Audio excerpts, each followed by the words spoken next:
अस्सलाम वालेकुम। तो कैसे हैं आप लोग? आप लोगों के जितने भी क्वेश्चंस होते हैं किसी भी वीडियो के नीचे कमेंट्स में, या आप मुझे पर्सनली व्हाट्सएप करते हैं या पेड ग्रुप के अंदर मैसेजेस करते हैं, वो क्वेश्चन सिर्फ आपसे रिलेटेड नहीं होता, वो और भी लोगों के मसाइल आते हैं। मुझे ये मैंने ऑब्ज़र्व किया कि एक सवाल जो आप में से कोई बंदा पूछ रहा होता है या कोई ख़ातून पूछ रही हैं, तो वो सवाल अक्सर लोग कर रहे होते हैं बार बार। फिर एक मेरे जहन में आइडिया आया कि क्यों ना आप लोगों के साथ मज़ीद एक कोलैबोरेशन की जाए, आप लोगों के साथ अच्छे तरीके से इस चीज़ को प्रेजेंट किया जाए, हम आपस में इस तरह से कोरिलेट करें, कम्युनिकेशन करें, ताकि ज़्यादा से ज़्यादा चैनल के ऊपर आने वाले लोगों का फ़ायदा हो।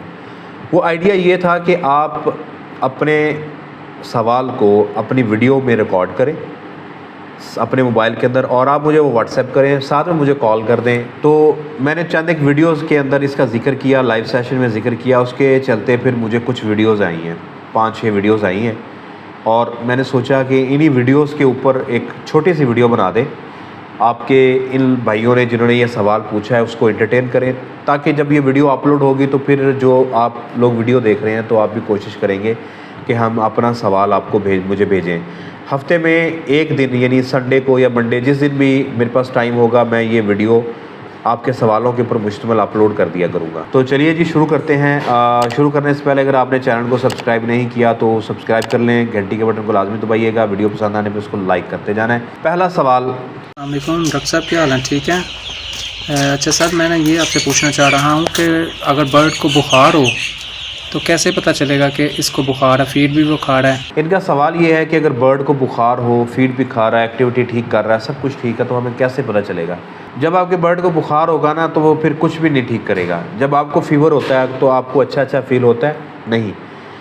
आपको अपना दोस्त के पास बैठना भी अच्छा नहीं लग रहा होता है, घर में बैठना भी अच्छा नहीं लग रहा होता। इसी तरह जब आपके बर्ड को हो जाएगा ना बुखार, तो वो खाना पीना ठीक करेगा ही नहीं। जब भी फीवर होगा, सबसे पहला, फीवर एक निशानी है, बीमारी नहीं है। टाइफाइड के केस में फीवर होगा, सांस का मसला है, फीवर होगा, इम्यूनिटी लो होगी, फीवर होगा, कोई चोट लगी, फीवर होगा, एग बाइंडिंग का मसला है, फीवर होगा, इम्यूनिटी लो है तब भी फीवर होगा, वायरल इन्फेक्शन है तब भी बुखार होगा। तो बुखार एक अलामत है। अलामत फिर आपको कैसे पता चलेगा अगर फीवर का, अगर बर्ड शो ही नहीं करेगा निशान? फीवर एक ऐसी अलामत है जो हर टाइम आपको मिलेगी। आपके परिंदा जैसे ही ढीला होगा, खाना पीना ऑफ करेगा, आप उसको उठाएंगे, आप चेक करेंगे तो आपको फील हो जाएगा कि आपके बर्ड को बुखार है। तो बुखार की सूरत हाल में आपने ट्रीटमेंट जो करनी है वो डिफरेंट वीडियोस चैनल के ऊपर मौजूद है। अगला सवाल देखते हैं जी। अस्सलाम वालेकुम। अच्छा डॉक्टर साहब, मेरा क्वेश्चन ये था कि विंटर के जो ब्रूडिंग पीरियड होता है उसमें टेम्परेचर और ह्यूमिडिटी चूज़े की कितनी रखनी होती है, तो काइंडली इसके बारे में थोड़ा सा गाइड कर दें। टेम्परेचर और ह्यूमिडिटी कितनी मेंटेन करनी पड़ती है? देखिए, ब्रूडिंग हमें सर्दियों गर्मियों दोनों में की जाती है, पोल्ट्री शेड्स के अंदर भी और घर में भी। 33 डिग्री टेम्परेचर रिक्वायर्ड होता है ब्रॉयलर को, और हम उसमें डेली 0.3 डिग्री कम कर रहे होते हैं। यानी कि अगर आज आपका बर्ड आया है, आपने आज 33 डिग्री टेम्परेचर उसको देना है, और कल आपने उसको देना है 32.7, अगले दिन आप उसको देंगे 32.4। इसी तरह से आप उसको कम करते जाएंगे। लेकिन कहाँ तक कम करना है? 26 डिग्री तक लेके आएंगे उसको। 26 से 27 डिग्री वहाँ पे लाके आप उसको ब्रेक लगा देंगे। ऐसा नहीं है कि कम करते करते आप 20 डिग्री पे चले जाएंगे, नहीं, ऐसा नहीं है। ब्रूडिंग के अंदर आप 65 से 75 तक ह्यूमिडिटी रखेंगे। ब्रूडिंग बहुत ज़्यादा इंपॉर्टेंट होती है। आजकल सर्दियाँ शुरू हो रही हैं। ब्रूडिंग टेम्परेचर जितना मेंटेन रखेंगे, जितना टेम्परेचर में ज़्यादा होगा उतने लंग्स ख़राब होंगे, जितना टेम्परेचर कम होगा उतना ही टाइफाइड का, बुखार का, इकोलाई का प्रॉब्लम बनेगा। तो लिहाजा आपने टेम्परेचर को मेंटेन करना है। जितनी नमी ज़्यादा होगी उतने लंग्स का प्रॉब्लम शुरू होगा। अगला सवाल देखते हैं। अस्सलाम वालेकुम डॉक्टर साहब, खैरत से हो? ठीक ठाक हो? डॉक्टर साहब, हमारे चूज़ों में 4000 चूज़ों में से एक चूज़े पे इंडी के अलाइम ज़ाहिर हुए। क्या इसी एक चूज़े की वजह से सब चूज़ों के इंडी की मेडिसिन चला सकते हैं? इनका सवाल ये है कि एक बर्ड में एंडी की अलामत है तो क्या सबको दवाई दे सकते हैं? बिल्कुल बिल्कुल देनी चाहिए। एंडी का जब भी वायरस है, ये वायरल बीमारी है, ये बर्ड के नॉस्ट्रिल से, आंखों से, मुंह से जब दाखिल होती है तो फिर अपनी जगहों पे जाके जब इसने ग्रो करना होता है वायरस ने, उसमें टाइम लगता है, 2-3 दिन 4 दिन टाइम लगता है। उसके बाद अलामत शुरू होती है। जिस बर्ड में सबसे पहले वायरस आया होगा वो जल्दी निशान शो करेगा। ऐसा नहीं है कि एक परिंदे में वायरस आ गया तो बाकी आपके परिंदे महफूज है, आपके बाकी परिंदों में भी होगा, वो भी आहिस्ता आहिस्ता निशानियाँ अपनी शो कर देंगे। लिहाजा जब भी वायरल इन्फेक्शन हो या बैक्टीरियल एक बर्ड में है तो आपने सबको उसकी ट्रीटमेंट देनी है। क्योंकि बीमारी फैलने के चांसेस सबके अंदर यकसा हैं। अस्सलाम वालेकुम रहमतुल्लाहि व बरकातुहू। डॉक्टर साहब क्या हाल है? ठीक है, तबीयत से ठीक है?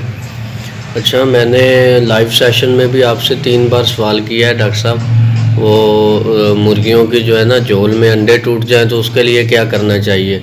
इन्होंने मुझसे पूछा था सवाल, मैं तब भी जवाब नहीं दे सका, ये शायद मैंने दिया होगा। ये कह रहे हैं कि अंडे एग बाइटिंग का मसला हो जाता है, अंडे टूट जाते हैं, उसके लिए कैल्शियम देंगे जी आप। जब भी आपकी मुर्गी अंडे पे आती है तो अगर उसमें कैल्शियम जो आप फीड दे रहे हो उसमें कम है तो कैल्शियम की कमी हो जाती है। कैल्शियम की कमी से फिर बॉडी के अंदर से कैल्शियम अंडों में प्रॉपर डिपॉजिट नहीं हो पाता, अंडे के छिलके कमज़ोर हो जाते हैं और वो टूट जाते हैं। लिहाजा आपने ऐसा सप्लीमेंट देना है जिसके अंदर कैल्शियम, फास्फोरस, विटामिन D3 हो। विटामिन D3 और ये दोनों मिनरल्स बहुत ज़्यादा एग बाइंडिंग के लिए, अंडे की साख्त के लिए, उसकी एग क्वालिटी के लिए, एग शेल क्वालिटी के लिए, साइज़ के लिए बहुत ज़्यादा ज़रूरी होते हैं।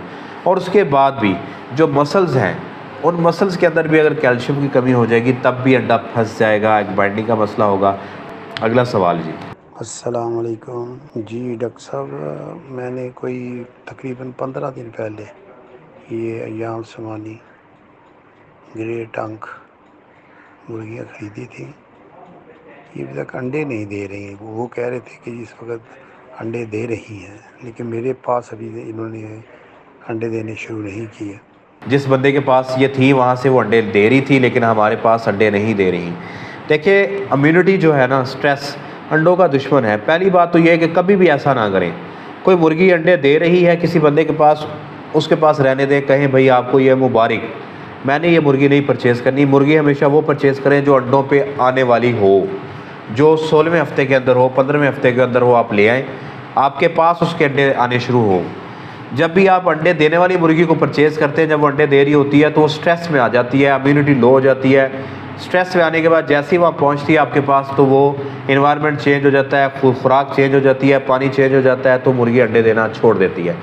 जब वो ज़्यादा ऐसा अंडे देना छोड़ती है तो फिर उसका रिप्रोडक्टिव सिस्टम इनएक्टिव हो जाता है, अंडे बनने ही बंद हो जाते हैं। तो इसलिए जब भी आप इस तरह से मुर्गी लेके आएँ, पहले तो लाएँ ना, अगर लानी है तो उसमें लाइजोविट सिरप या विटामिन ई सेलेनियम दें, कैल्शियम फास्फोरस वाले सप्लीमेंट्स दें, ताकि आपकी मुर्गी का रिप्रोडक्टिव सिस्टम एक्टिव रहे।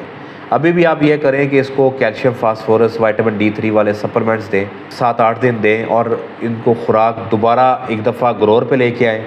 ग्रोअर समझते हैं, यानी कि अंडे प्री लेंग वाली जो अंडों से पहले वाली खुराक है उसके ऊपर लेके आएँ, थोड़ा सा वज़न के अंदर चेंज हो, वज़न थोड़ा कम करें, फिर दोबारा अंडे वाली फीड इसको दें, तो इसका रिप्रोडक्टिव सिस्टम एक्टिव हो जाएगा और ये अंडे देना शुरू कर देगी इंशाल्लाह।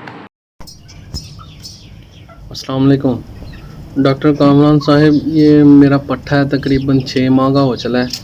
इसकी टांगें कमज़ोर हैं, इससे सही तरह से खड़ा नहीं हुआ जाता, बार बार बैठ जाता है। मैंने इसको बी कम्प्लेक्स का इंजेक्शन लगाया इसको तकरीबन 7 दिन, उससे इसको कोई फ़र्क नज़र नहीं आया।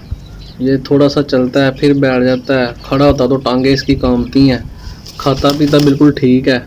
जब भी इस तरह का मसला होगा कि आपका परिंदा टांगों से खड़ा नहीं हो रहा, बैठ रहा है, तो उसमें आपने 2-3 चीज़ों को चेक करना है। पहले तो ये कि उसकी डिवर्मिंग तो नहीं रहती, उसके पेट में कीड़े तो नहीं हैं, वो सोकड़े का शिकार अगर हुआ है तो सोकड़े वाली वीडियो आप मैं ऊपर लिंक दे रहा हूँ, आप जाके दे सकते हैं। उसमें वजह तलाश करें क्या वजह है, कोई बैक्टीरियल प्रॉब्लम है, कोई वर्म्स हैं, कोई वायरल इन्फेक्शन है, या वो खाना पीना कम कर गया है, या उसका पोटा जाम है। अब ये कह रहे हैं टांगों से नहीं बैठ रहा है। एक तो इसको आपने मेथिकोबाल दिया है या विटामिन बी कॉम्प्लेक्स लगाया, बिल्कुल ठीक है, ठीक हो गया। इसके बाद आप इसको फीड के अंदर दही इस्तेमाल शुरू करवाएं, फीड नरम करके दें, दही 5 से 10 ग्राम पर किलो फीड के अंदर मिक्स करके दें, और साथ में इसको एप्लाजाइम एक सिरप या कैमोजाइम सिरप मिलता है 1 ml 1 लीटर के अंदर ला के इसको दें। और इसके बाद इसको आपने जब ये मल्टीविटामिन कैल्शियम वाला देंगे तो उससे भी विटामिन D3 वाला देंगे तो इसकी हड्डियाँ मजबूत होंगी, बेहतर हो जाएगा। तीसरा, जब आप ये 2 काम कर रहे होंगे तो आपको थोड़ा फील होगा कि ये बीट किस तरह से कर रहा है। मेरे ख्याल में इसको आप ऑगमेंटन इस्तेमाल करवाएं, 312 मिलीग्राम वाला 1 ml 1 लीटर पानी के अंदर आप वो भी दें, ताकि इसको अगर कोई फीवर है, कोई इसके अंदर कोई अंदर प्रॉब्लम चल रही है, कोई बुखार है या पेट का इशू है, तो वो कवर हो जाएगा। जब वो कवर होगा तो फिर ये आपका बर्ड भी ठीक हो जाएगा इंशाल्लाह। ठीक है, खाता पीता बिल्कुल ठीक है। सर हमारा बच्चा ना ऐसे आवाज़ कर रहा है, एक बार ध्यान से सुनिएगा सर, बताइएगा प्लीज़ इसका कोई हल हो। ये जिसको आप कह रहे हैं कि आवाज़ कर रहा है, बेसिकली ये छींक रहा है, इसको स्नीजिंग बोलते हैं। ये सर्दियाँ जैसे शुरू होती है उसमें स्नीजिंग आना शुरू हो जाती है। आपने ये करना है कि एविल सिरप मिलता है, एविल, आप स्क्रीन के ऊपर तस्वीर देख रहे हैं, ये एंटी एलर्जिक सिरप है। 1 ml 1 लीटर पानी के अंदर ला के आपने इनको पिलाना है। साथ में आपने इनको एक एरनिक सिरप मिलता है, एरनिक, वो भी 1 ml 1 लीटर पानी के अंदर ला के आपने सारी चीज़ों को पिला देना है। ठंड से बचाना है।